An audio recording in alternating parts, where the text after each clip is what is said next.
আসসালামু আলাইকুম ওয়া রাহমাতুল্লাহি ওয়া বারাকাতুহু। এখন আজকে 26শে মার্চ আমাদের স্বাধীনতা দিবস।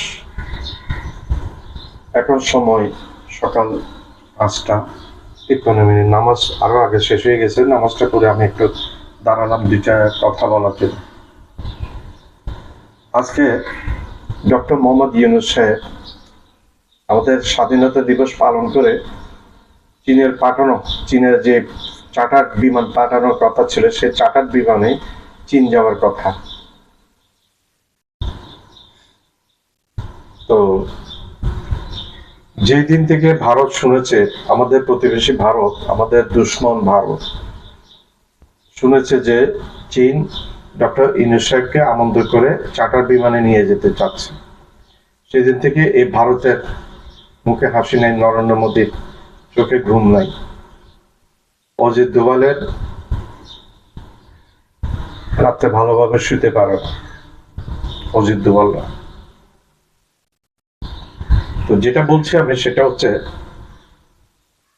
ভারত অনবরত ডিস্টার্ব, শেখ হাসিনা আপনার ডিস্টার্ব তো ভারত করছিল শেখ হাসিনার পতনের পর থেকে। যখন এই রাজ্য তারা হারিয়েছে, কলোনি হারিয়েছে, তাদের আর মেনে নিতে পারছে না তারা বর্তমান ইউনূস সাহেব। কারণ ইউনূস সাহেবের দৃঢ় চেতা, স্বাধীন চেতা এবং চোখ তুলে ভারতের সাথে কথা বলার, এগুলো ভারত কোনো সময় বিগত 53 বছরে ভারত বাংলা স্বাধীন হওয়ার পর থেকে ভারত কোনোদিন এটা পায়নি, এটা ডক্টর ইউনূস সাহেব দেখিয়েছে। তো ভারত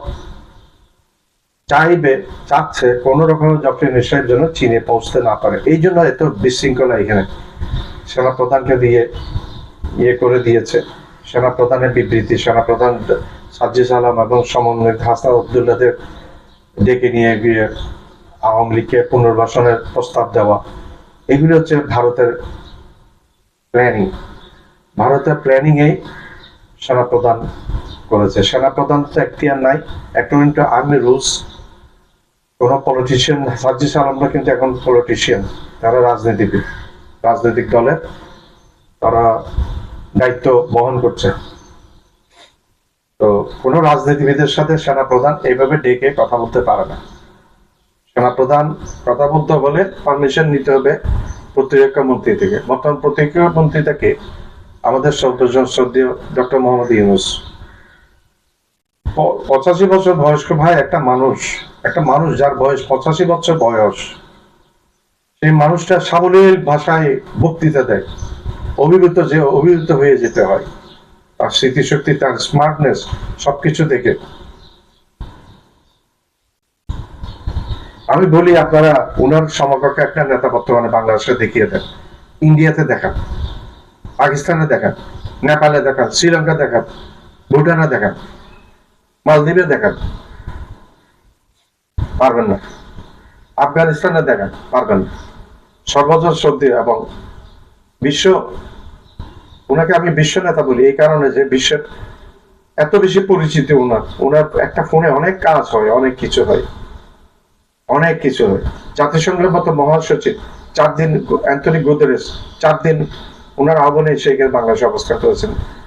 ইউ ক্যান ইমাজিন। এগুলি নরেন্দ্র মোদী প্রথমে বুঝতে পারেনি, এখন হারে হারে বুঝছে ডক্টর ইউনূস সাহেব কি জিনিস। ভারতের এই সমস্ত উস্কানিতে ডক্টর ইউনূস সাহেব মোটে বিচলিত নয়। উনি বলেছেন, আমরা ছোট মাঠে খেলি না, আমরা বিশ্বের বড় মাঠে খেলোয়াড়, আমরা বড় মাঠে খেলোয়াড়। কি রকম একটা কনফিডেন্স, কি রকম একটা ইয়ে থাকলে এই ধরনের কথাবার্তা বলতে পারে।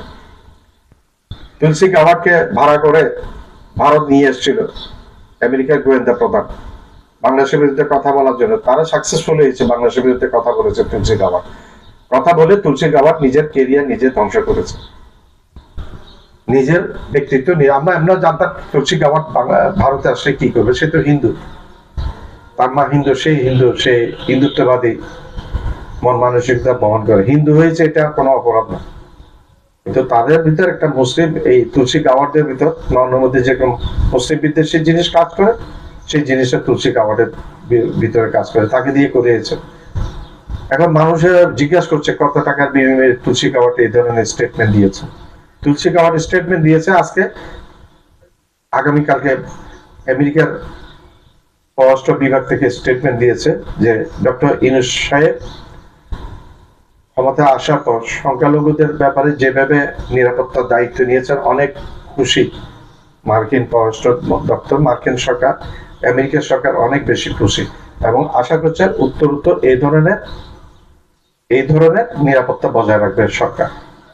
তুলসী গাওয়ার্ডের গালের মধ্যে আর একটা থাপ্পড় পড়ার কথা, নরেন্দ্র মোদী গালে থাপ্পড়, নরেন্দ্র মোদী গালে থাপ্পড় দিয়েও লাভ নাই, বেহায়া নির্লজ্জ একটা মানুষ, অশিক্ষিত মূর্খ, অশিক্ষিত একটা মূর্খ মানুষ, চা বানাই না মানুষ। আমি চা বানাই না মানুষকে আমি ঘৃণা করি না, কিন্তু তার আচরণ ওই ধরনের ঘৃণা করতে বাংলাদেশ। আমাদের এখানে মনমোহন সিং এসেছিল না প্রধানমন্ত্রী, মানুষ ভালোবাসে মনমোহন সিংকে, রাহুল গান্ধীকে ভালোবাসে, রাহুল গান্ধী এসেছিল, কোন একটা বিপ্লব তো হয়নি এখানে। প্রিয়াঙ্কা গান্ধীকে ভালোবাসে, সোনিয়া গান্ধীকে ভালোবাসে, কংগ্রেসকে ভালোবাসে, কিন্তু হিন্দুত্ববাদী, কট্টর হিন্দুত্ববাদী, মুসলিম বিরোধী এই নরেন্দ্র মোদীকে ভালোবাসে। তো যেটা বলছিলাম, ভারত এখানে চরম বিশৃঙ্খলা সৃষ্টি করবে। আর ভারত মনে করে বাংলাদেশ সেনাবাহিনী ভারতের প্রধানতম শত্রু। ঐক্যবদ্ধ সেনাবাহিনী সুসংগঠিত, বাংলাদেশের সেনাবাহিনী সুসংগঠিত এবং শক্তিশালী সেনাবাহিনী। ভারত এই সেনাবাহিনীকে ভয় করে, যার কারণে বিভিন্ন রকমের এখানে আনস্টেবিলিটি ক্রিয়েট করে যেন চীন যেতে না পারে। আমাদের ঐক্যবদ্ধ থাকতে হবে দেশকে, সারা দেশের মানুষগুলো। আর যারা ভারতকে তোষামোদী করে, ভারতের নীতি গ্রহণ করে, বিএনপির মধ্যে অনেক লিডার আছে ভারতের নীতি গ্রহণ করে। এখানে আমি হোসেন মোহাম্মদ চৌধুরী, তারপর বিএনপির সেক্রেটারি জেনারেল যিনি আছেন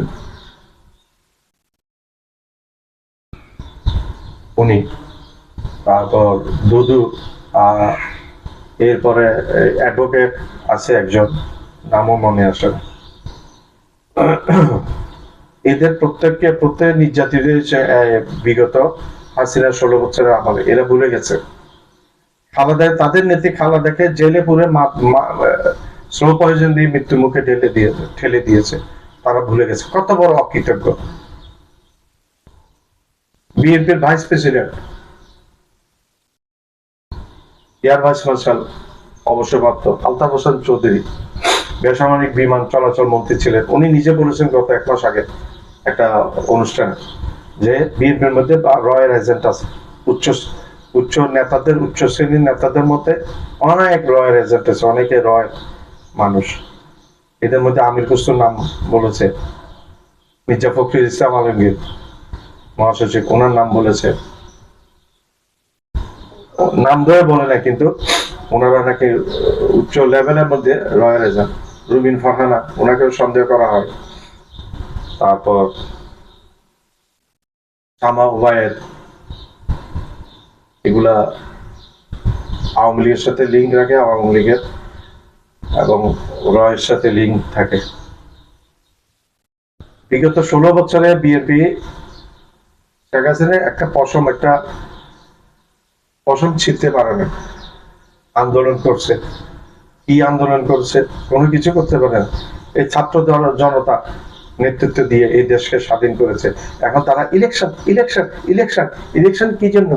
তোমরা এসে আবার সংস্কার পরে 53 বছর করছিলিস তোরা সংস্কার, কোন রাজনৈতিক দল তোরা করছিলিস সংস্কার? আগে সেটা জবাব দে, কেন সংস্কার লাগবে না?